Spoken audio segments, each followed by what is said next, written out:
Williamson City Council, citizens of Tuck Valley. I'd like to welcome everybody here to Williamson, West Virginia, the heart of the trillion-dollar coal field. As citizens of Tuck Valley, which some people consider the capital of hillbilly nation in Appalachia, we're very proud of our heritage. We're proud of the fact that we settled the Wild West to the east. We're proud that the railroad was constructed through this region to connect the heart of the country and the rest of the world. We're proud of the role that coal mining has played in industrial development as well as the security of our great nation. We're also proud of the struggles of our region, the mining wars, enabling fairness and labor standards. We're also proud of the individuals who struggle to just live in this rugged region, who struggle to live off the land, harvesting its natural resources. I'm also proud of Bob Scott. Bob Scott's going to make a presentment in a little bit. And what I'm proud about most about Bob Scott is he recognizes that the contribution today is not just something for the McCoy family or something for the Hankins family. It's something for the region. All the attention that our region's received complements the National Geographic and the Happy McCoy miniseries is a real, true economic boom to the region. So he understands that importance and what these artifacts mean to the citizens of this area in both states, both sides of the river. Next, I would like to introduce, with some comments, Mingo County's representative in the House of Delegates, Justin Martin.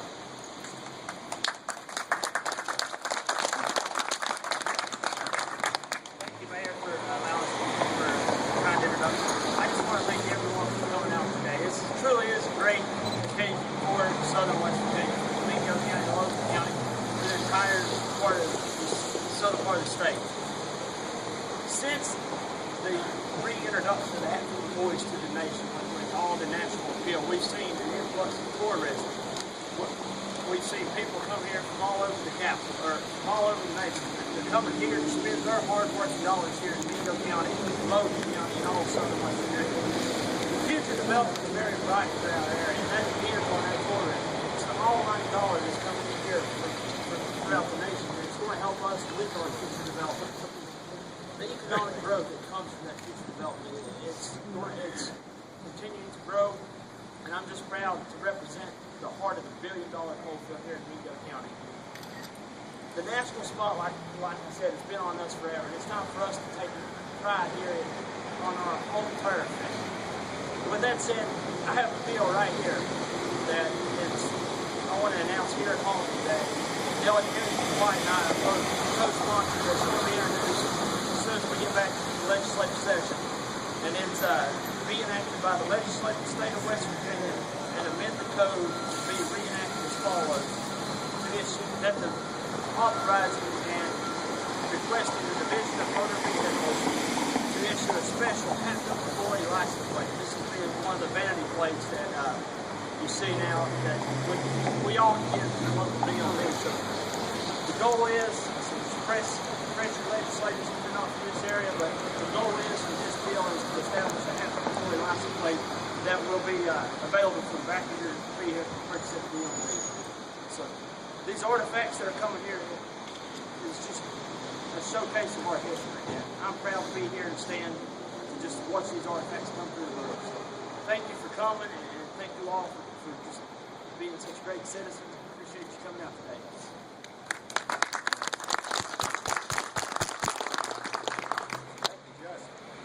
Our next speaker will be Michael Browning, representing Senator Joseph Hankins.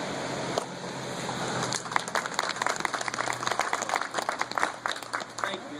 It's good to be back home in Williamson. I'm proud to be here on behalf of Senator Manchin, who couldn't be here today. He's up in Charleston meeting with Senator Rockefeller today on some pressing issues. But I want to read a greeting from Senator Manchin.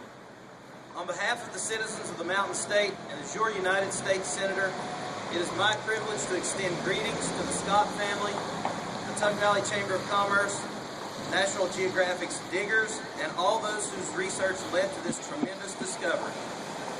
As an avid history enthusiast, I am truly grateful for your contributions to finding pieces of such a historically significant event in our state's history. Indeed, our region has a fascinating wealth of history, and these particular artifacts are especially unique. The Hatfield-McCoy feud is a well-known event, and these items are a part of one of the most memorable and notorious attacks between the two families. Additionally, these exhibits that showcase our rich culture and history remind us to continue to learn and truly appreciate our state and entire nation. They ensure that each generation remembers our past so we are able to celebrate the present. I congratulate each of you for your contribution to this outstanding discovery and for sharing your find with fellow West Virginians and visitors from across our nation. Again, I thank everyone who made this great event possible here at the Coal House in beautiful Williamson. Please accept my best wishes for the future. With warmest regards, Joe Manchin III, United States Senator.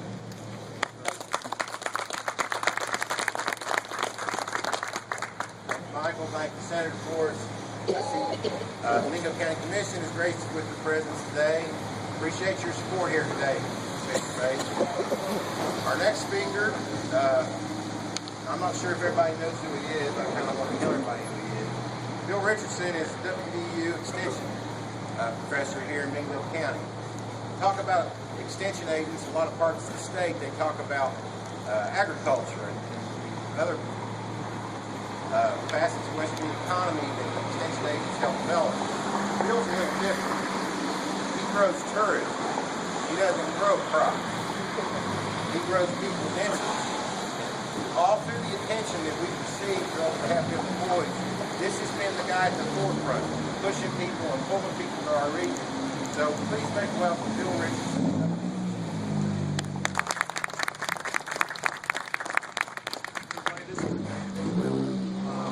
This is something I've been working on for 13 years. Just these artifacts is something we've been working on since July, and it's coming to a head today. These are world-class artifacts. I'm so excited for you all to be able to see these things. I just got back from England talking to people from all over the world about this. The miniseries just showed in England, just showed in Brazil. I didn't call it Portugal. So this story is just going to be a West Virginia, Kentucky story, a national story. Now it's a global story. And we're going to be getting tourists from all over the earth coming from Williamson, West Virginia, Eastern Kentucky, and Southern West Virginia to see these artifacts. We should all be excited about that. This is going to be a tremendous thing for us, and you can't see them anywhere else but here. So this is a great thing for all of us. It's going to be a great thing for our children, and we should just be so excited and so proud of what this and many other things that are coming are going to do for our area. And this is not the end. I've got some other things coming. So this is not the beginning, but it's not the end. There's lots of more great things coming. All right? And so just in a minute, the artifacts are going to come. We're all going to get to see them for the first time. Thank you all.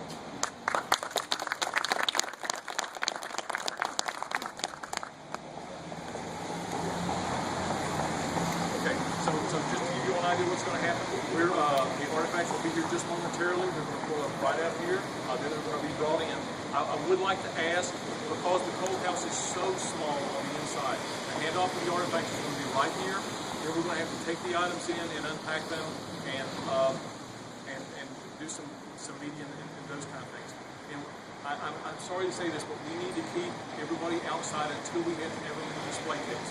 Let's think about this. If anything was to happen to any of those artifacts, better than that. So just be patient with us. We've got good weather today, so that'll be fine. All right? So the artifacts will be here just in a minute.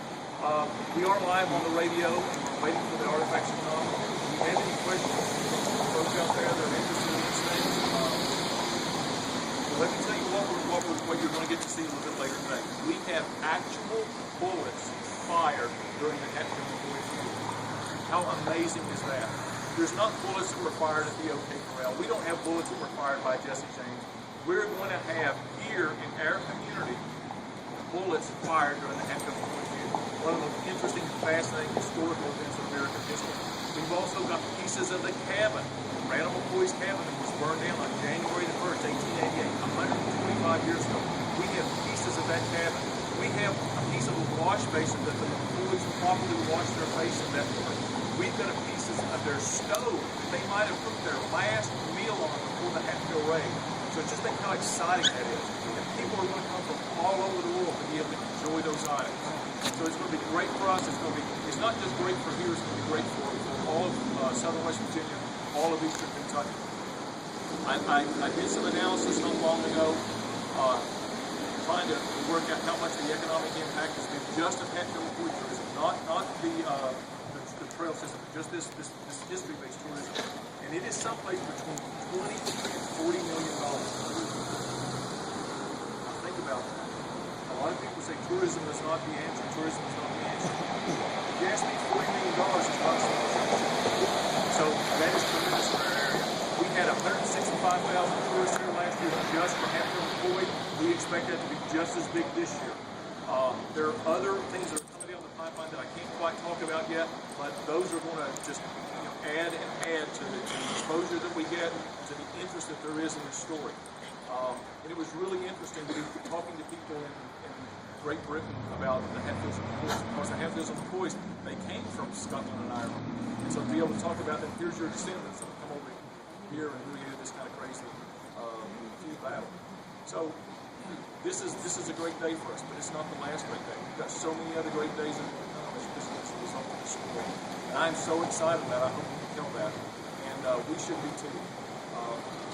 So is there any other questions or comments from folks here? Our artifacts are going to be here very, very soon. We also will have other artifacts in the future.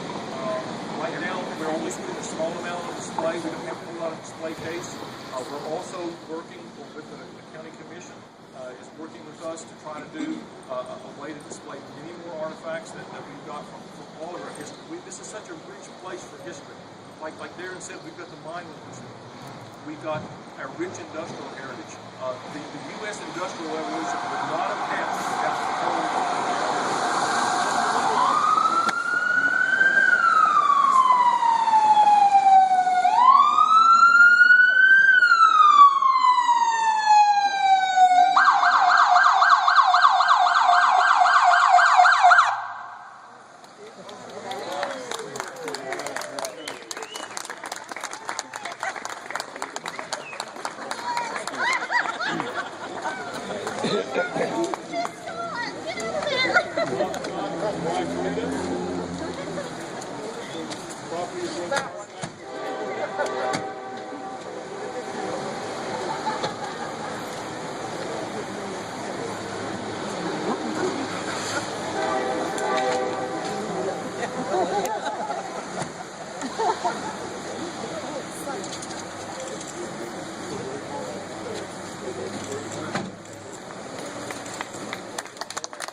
What have you got here, buddy?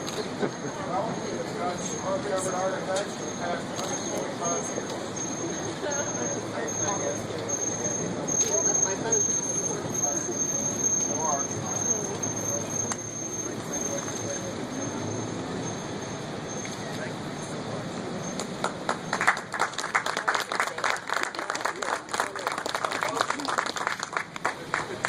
Chamber is one of the few chambers of commerce in America that represents two states. And of course, this feud is all about West Virginia and Kentucky. And this chamber represents both of those states. So it's very fitting that these artifacts will be displayed in this location for everybody to be able to see. We thank you all so much for coming. I am so excited about this. This is a great thing for the future of our area. We're going to go inside now and put these things on display. All will be patient for us in about 15 minutes. Hopefully you'll be able to come in and see them, okay? Thank you so much.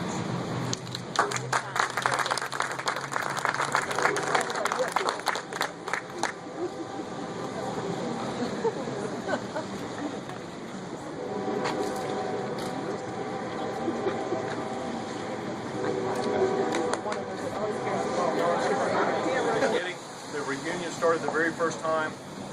Bo and Rio, they're going to be really excited and they were part of this process here. They're going to be very excited about these events. We've got folks. As a matter of fact, how far did you drive today, Gary? 3.5 hours. So from Lexington, right? Yeah. So Here's one of our McCoy descendants who came all the way from Lexington to be a part of this event. So that shows you how much people love their history. And here's Cecil, who's going to talk to us a little bit and read that for us. Thank you, Bill. I'm not going to talk much. I'm just going to read the treaty. But as he said, I'd like to mention the fact when we first started the Hatfield McCoy reunion festival. Is the mic on? My oldest daughter, Sonia, was a big instigator in having this accomplished. She's done a heck of a good job. Just for the radio. It's just for the radio. Just for the radio. Yeah, don't cut Get it your off. radio. I couldn't resist it. Okay. The Hatfield McCoy Treaty. We, the descendants of William Anderson Hatfield and Randal McCoy, as well as the descendants of other ancillary participants in the historic feud between the Hatfield and McCoy clans from 1865 to 1890, do hereby and formally declare an official end to all hostilities applied and fair and real between the families now and forevermore. Whereas the families do remain resolved and committed to the preservation of our common heritage, to the perpetuation of the presence of our individual and national history, to the protection of the ferocity of the feud and the lessons learned from it. United we stand as Americans, hence, opposing foes to our freedom. Our family stands as a symbol of unity to let the world know that we will not allow our freedom to be taken from us. We stand together to oppose any force that would threaten our country. A country made of people from all nations in common bond with freedom. Do affirm by our signatures fixed below that the injuries and wrongdoings inflicted to and by our ancestors in past years are now committed henceforth to history, and that from this day forward, Hatfields and McCoys stand united, forever bound by the pride of our sacred legacy. We ask for God's grace and love that we be forever remembered as those that bound together the hearts of two families, forming a family of freedom in America. We agree. D.O.B. Hatfield, Bo McCoy, Rod McCoy, June the 14th, 2003. Thank you.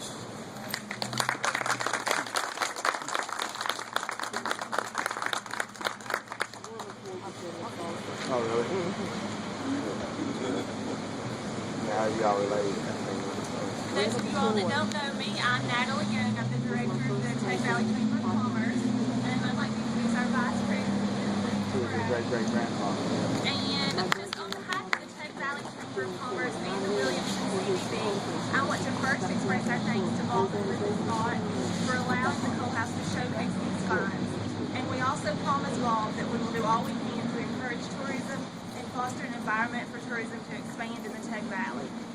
You know, our chamber is the Tech Valley Chamber. We cross that Tech River every day from West Virginia into Kentucky and back again. Our chamber members come from both sides of the river, and we're all tied to the Hatfields and McCoys. Maybe not by blood, but certainly by locale. We live together, work together, and play together, and we get along famously. We hope everyone can stick around for a while to look at the artifacts and also the latest of local artist Vera Hankins' work, who we will unveil in just a few minutes. It's the McCoy Cabin. And you can also enjoy, we've got some cute cupcakes and McCoy coffee, so thank you. Sounds good.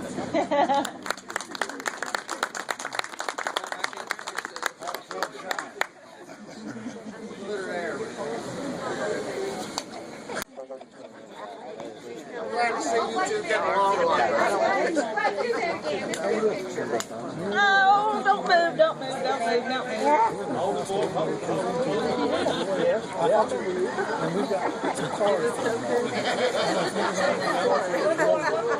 Oh, we're working. Don't be afraid.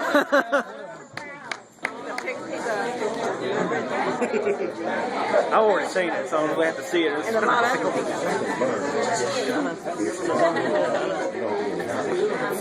We're going to go ahead and unveil the picture. If we can look over here for just 1 minute real quick. All right. This is a representation of the cabin that was burned down that we have a piece of here.